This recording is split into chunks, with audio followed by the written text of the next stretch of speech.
What's up, guys? Contract02 here with another edition of What's New.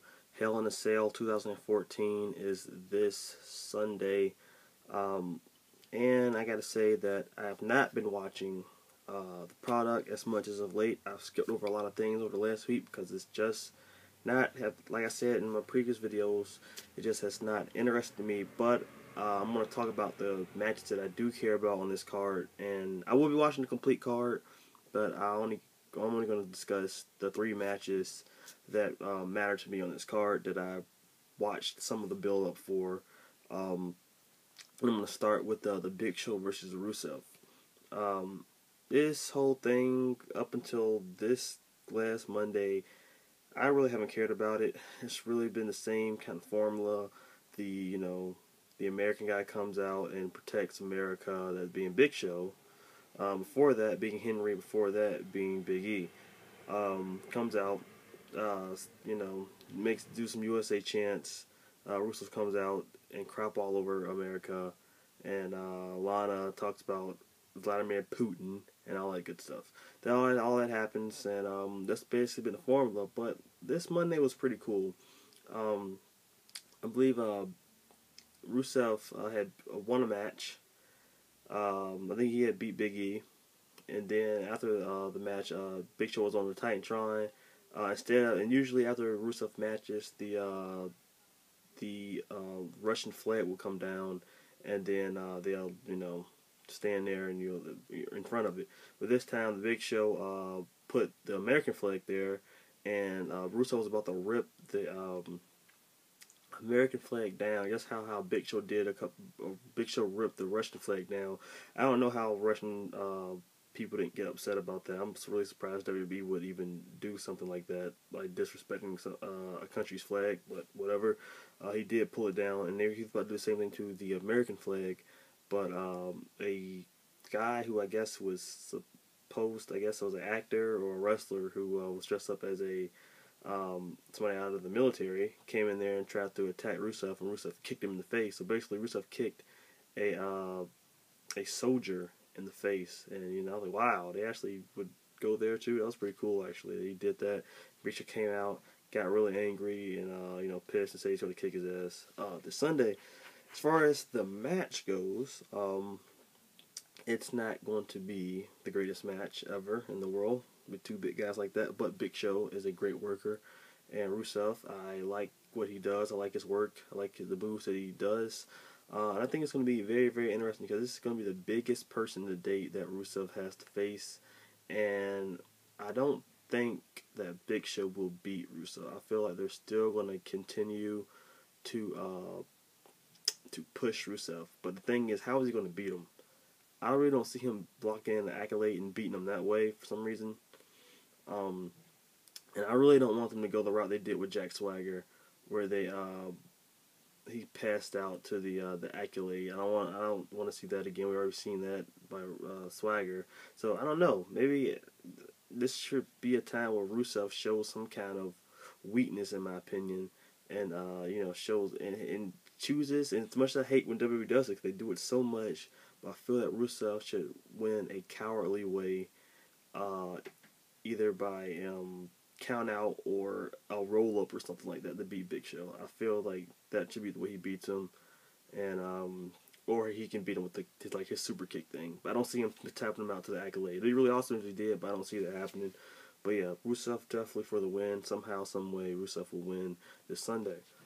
Next is one of the first matches of the double main event, which I'm really upset that it's not going to be the main event of the pay-per-view. But it's a match that I'm pretty sure everybody else is looking forward to the most, which should be the main event, but it's not. Even though they say it's a double main event, it's not the main event. It's not ending the show. Anyway, Seth Rollins versus Dean Ambrose. Probably the most interesting stuff on Monday Night Raw as of late. Is between these guys, and they had John Cena in there, and it was scaring me because I thought John Cena was going to be somehow in that matchup, but I'm glad they pushed John Cena out, and now it's about the 2 former Shields members going at it. The rivalry has been going on for months. It's all the way from Money in the Bank, and then the whole cinder block thing, and it's just been going on and on and on. I remember the gag with the Nickelodeon gag with the slime or whatever in the briefcase. Then it was another week where Dean Ambrose brought some hot dog stand from in New York and beat the crap out of Seth Rollins with that. Then this week was a dummy. It's funny how they keep doing these little things with Ambrose, and they're really giving him a character. I really enjoy that stuff. But last night we saw a 2-on-3 handicap match. It was the Authorities, Randy Orton, Seth Rollins, and Kane versus John Cena and Dean Ambrose, and it was a street fight. Even though it was like a tag, I don't know. I really hate when WWE does this tag match, but it's not tornado tag, even though there's no rules. It makes no sense. But it got really, really good towards the end because the Hell in a Cell, which was present on Monday Night Raw, came down, and then they all brawled, and they had a pretty, really good match between all 5 of those competitors. And makes me very excited to see what happens. And the really weird thing is Seth Rollins actually hit after Randy Orton got the victory off of Dean Ambrose, he hit the curb stomp on Randy, and he got on top of the cage, the Hell in a Cell, and did a taunt and all that. So it's really, really cool. So I'm really looking forward to this match. I think this is probably going to be the end of this feud, and I think this needs to be as epic as possible.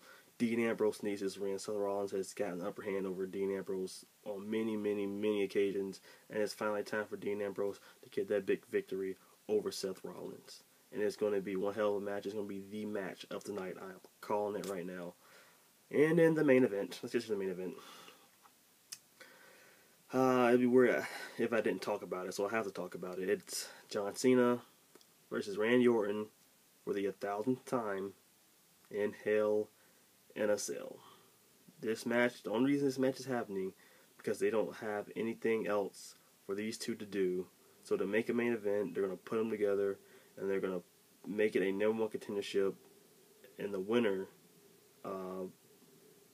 gets a shot at Brock Lesnar's WWE World Heavyweight Championship, which makes no sense since I believe that it should be Dean Ambrose. But you know what? It's okay, I guess, because since you don't want to put the Money in the Bank winner with, a number 1 contenders. I kind of can see where they were going with this, but at the same time, God, really don't want to see another Randy Orton John Cena match. I really don't want to see it at all, but it's going to happen anyway, and hopefully it's a good match. Majority of John Cena and Randy Orton's matches have been getting good. They're just getting really old and still, but it should be good nonetheless. John Cena does not need to win this match. We already seen 2 back-to-back Brock Lesnar matches with Cena in it, and I feel that they're gonna do that. They're gonna probably go with John Cena anyway, just because he got dominated the first time, and the second time Seth Rollins got involved and cost him. Now he's gonna have another shot to get it one-on-one with no interference. So I can see them doing that, but I really would love to see Randy Orton versus Brock Lesnar, a match that we have never seen before, and I think it'd be really awesome if we saw that. Matter of fact, how about they just put all 3 of those guys in a triple threat match? We have not seen Brock in a triple threat match since returning to the WWE, so it'd be very, very interesting to have Cena, Orton, and Lesnar, all 2002 rookies, coming in and facing each other for the biggest prize in the game. That'd be really, really awesome, because I don't see any other way Randy Orton would fight Brock, other than he just actually he probably could. He just RKO Paul Heyman on Raw, so it could happen. But anyway, guys, that's what I think of what I care about on the card at Hell in a Cell 2014. I know there's going to be a Bella's match. No, I don't care about that. And then there's going to be Paige versus AJ. Love those girls, but I don't know, man. We'll see. And then it's probably going to be Sheamus versus Miz and Cesaro versus Ziggler, even though we saw that on Raw for some reason, and some other stuff. Tag match, Stardust and Goldust versus the Usos, I'm guessing. So there's going to be a lot of different things on the card, but those are the top 3 things that I care about on the card. And what are your thoughts on the Hell in a Cell 2014 pay-per-view? Are you hyped for it? Are you excited? The first pay-per-view in a while that does not feature the WWE World Heavyweight Championship. So What do you guys think? Let me know below. Comment, rate, subscribe. Stay gold, everybody. Peace.